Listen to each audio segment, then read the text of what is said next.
I'm Jimmy Schmitt, and you're listening to The Other Side. This episode, Colton returns to the podcast, and we do a deep dive on a specific topic. The problem is not them being there, right? So with Israel, the problem would be what they're doing, right? So Israel, obviously they're in a war, right? They've been at war. I mean, the Israeli people have been at war for like 2,000 years. Like, um, I'm not. I'm gonna both sides this for. I hate people who do the both sides thing, but really I'm gonna do the both sides thing. Um, I understand that Israel is being attacked by Hezbollah and Hamas um, and terrorist organizations, right? Like I understand that, and they're at war with like they're at war over like the Gaza Strip, right? So that they my problem is not that they're at war. My problem is how they're treating Palestinians, right?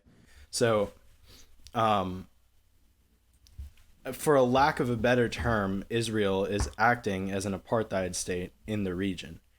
They are becoming a religious ethno state. That is the problem. They're, they treat they treat Palestinian civilians in the West Bank like Jews in the ghetto. That is my problem. It's I I have no qualms with like their existence of as a state, but they need to chill with the human rights abuses. That is my stance on Israel. And I don't like how the US has it's essentially crocodile tears. The reason why I brought up Norman Finkelstein was because Norman Finkelstein uses a word called and it's the word is the phrase is crocodile tears, and it's used to describe German liberals who, in an effort to show that they're not anti-Semitic, do not challenge Israel on human rights abuses, and then um, they say like, "Oh, the way you talk about Germans is offensive to me. I'm German, and the way you talk about German atrocities is offensive, right?" And so the problem is that Israel as is acting as an apartheid state. That's the problem. And so the United States needs to check that. But in an effort to show that we're not anti-Semitic, and because we love to use small Middle Eastern countries as forward operating bases, we're not gonna even question what Israel is doing to the Palestinians. That's my problem. So what would your stance be on Israel? So my stance on Israel is while I would recognize that there are some problems when it comes to human right abuses. I think with other Middle Eastern countries that we're also allies with, Turkey, to be named as one of them, Mm-hmm. there are bigger problems that haven't been addressed on that realm. That if we're going to be playing world police, which really is not something that we were ever intended to do in the first place, but if we are, Israel's not the main focus. We have to focus on, even with our allies, Turkey is a bigger focus, in my opinion. Mm-hmm. And then, way before you even deal with Turkey and they've got their own human right abuse things, Syria is one of the worst. Oh yeah. Syria's got huge problems with Bashar al-Assad. He might as well be out there with the guillotine killing people himself. Yeah. I mean, so my problem is I don't see any reason to, I guess, defund Israel, I guess might be like a term to use, Yeah. just kind of layman's term, before there's no reason to do that before you deal with a Syria or you deal with a Turkey, because you're going to lose all the progress that we've made with Israel. And then what happens when we make enemies out of our allies? I just don't like making enemies in the Middle East when we don't have enough allies. Yeah, I mean you're right in the sense that we need to have allies in the Middle East, and I think that's why we haven't checked Turkey. But what specifically is the problem with Turkey? Is it human rights abuses? I mean, Main obviously, Tayyip Erdogan uh, is not a great person. I mean, he's just like Trump, to be honest. He uses religious traditionalism to justify authoritative action. That's pretty. But yeah. Um, his main problem is the fighting they've had with the SDF. So the Kurds and oh the yeah. conflict with that, and they're pretty much out to destroy them, and there's human right abuse, and oppression of people is terrible, but just straight out going and slaughtering people, I say, would probably be a higher priority Well, yeah, and than. but that is my problem with Israel, right? So I understand that like the Middle East as a region a is not a particularly um I don't want to say the word kosher, but for lack of a better term, kosher. It's not a fantastic place right now. And um, while Turkey might be, I mean, they might be like attacking Kurds and the SDF, um, which is a problem.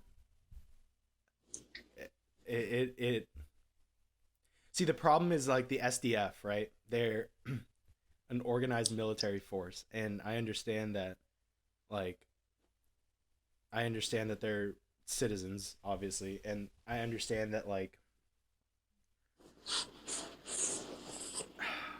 it's difficult because like at, on one hand they are a military force, sort of, or they are a militia, sort of, right?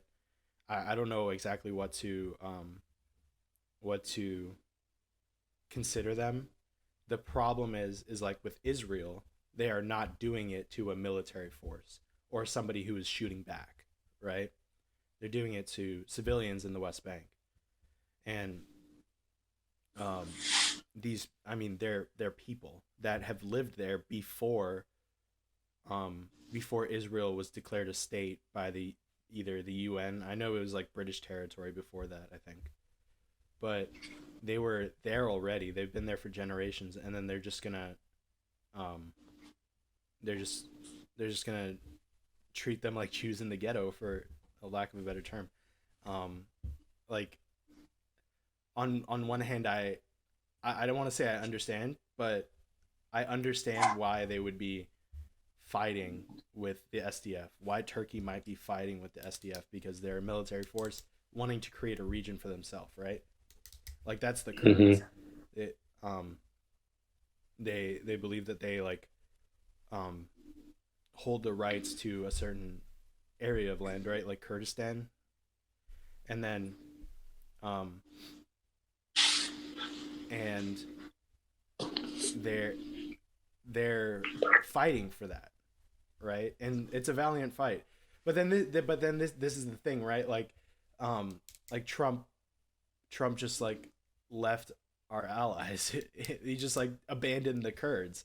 It's like I understand like we have alliances, and then he just like says, you know what, like forget the Kurds. Like what? Yeah, it's. I just think that with how volatile that situation has been, that it's just a higher priority to me. I don't think Yeah. that Israel is as high of a priority, and I think they serve better as an ally than an enemy at this point. So that's probably what I would stand by. So do you think that we because they're allies in a region that is important to us, do you think that we should not do anything about human rights abuses as egregious as Israel?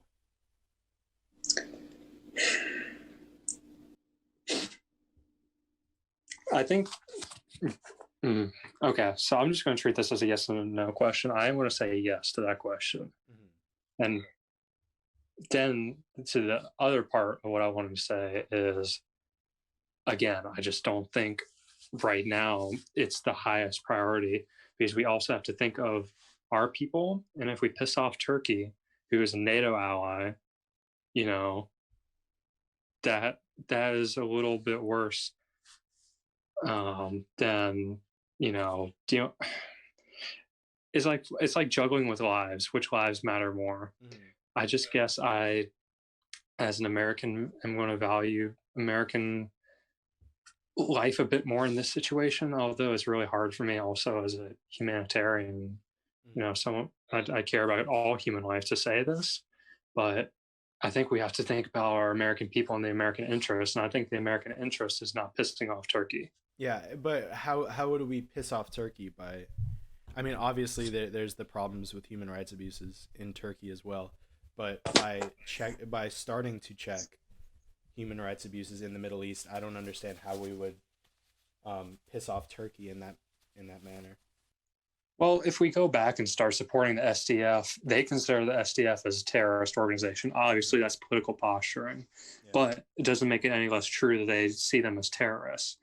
And I just think that while they might not have the most leverage in this situation to tell us what to do and what not to do, that if we start going back to supporting, I just think it's that Turkey is kind of waiting on an answer from the U.S. on what are we going to do. We stopped supporting the SDF when Trump withdrew those troops. That's great, but if we go back in with Biden, because there's a different administration and they might want to do some things different than Trump did,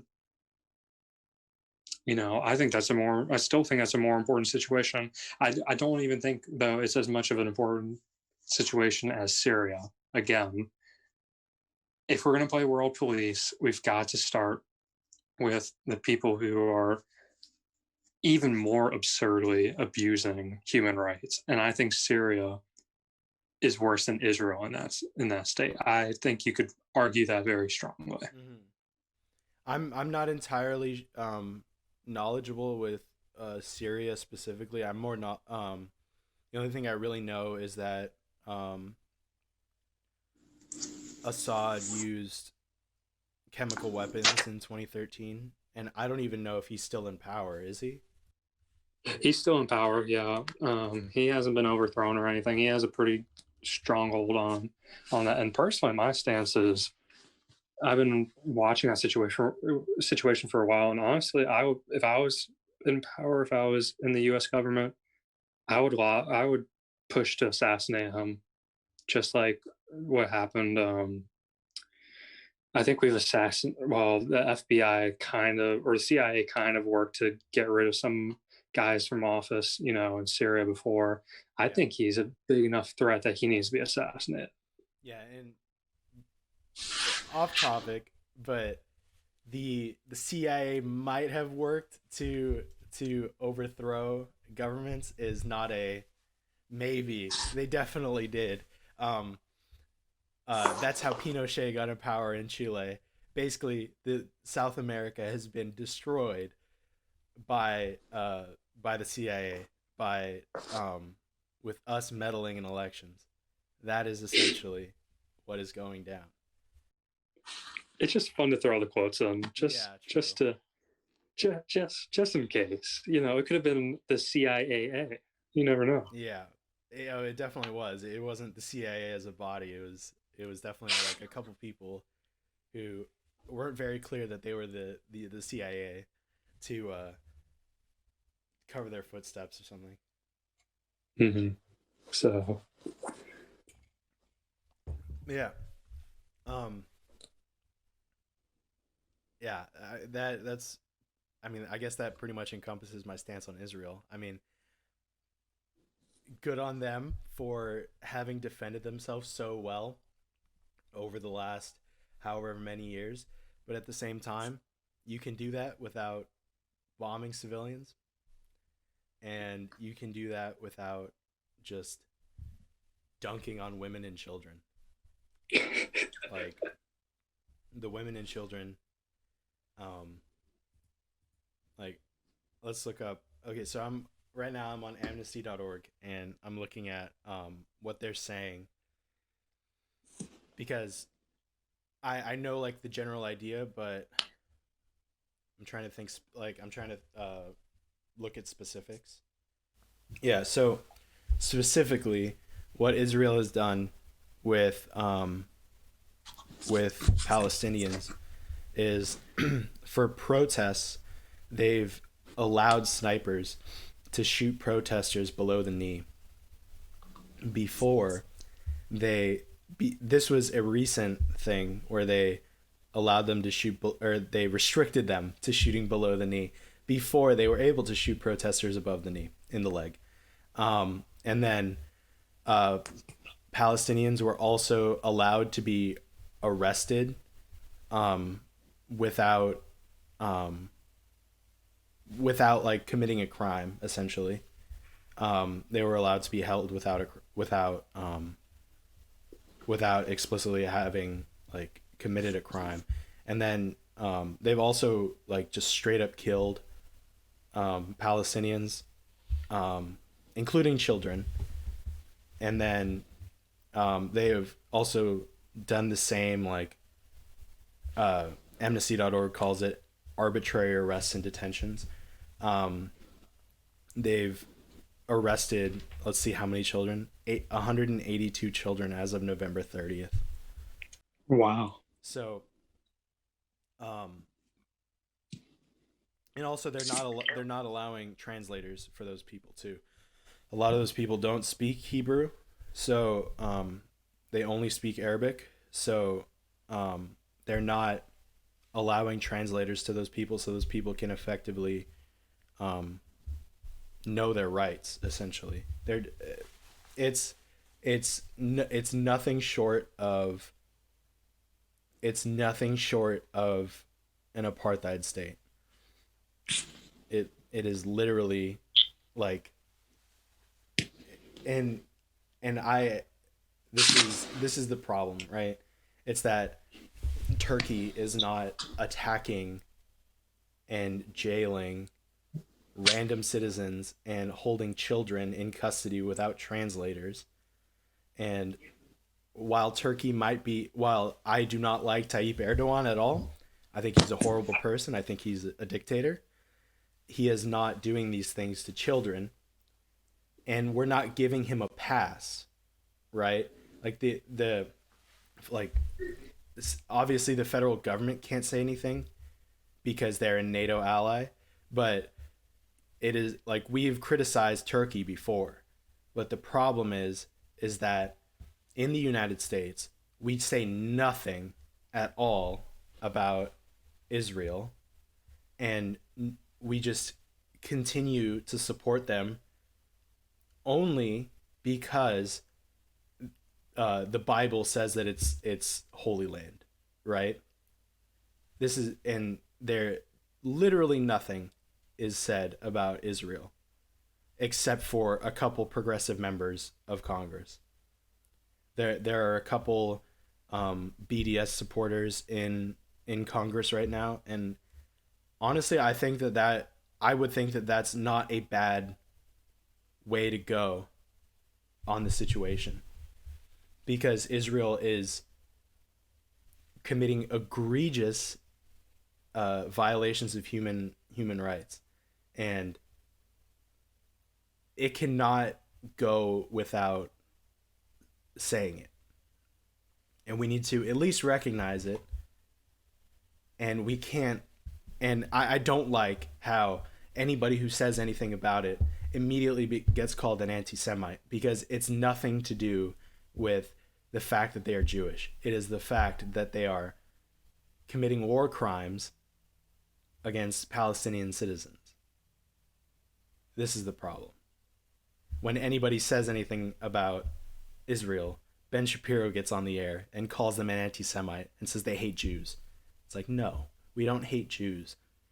We hate the actions of a specific group of Jewish people. We don't hate them because they're Jewish. Very well said. Very well argued. And with that being said, I'm gonna end the podcast. I'm gonna cut the recording. thank you for being on. Kind of last minute, but thank you, and we'll be in touch. Yeah, absolutely.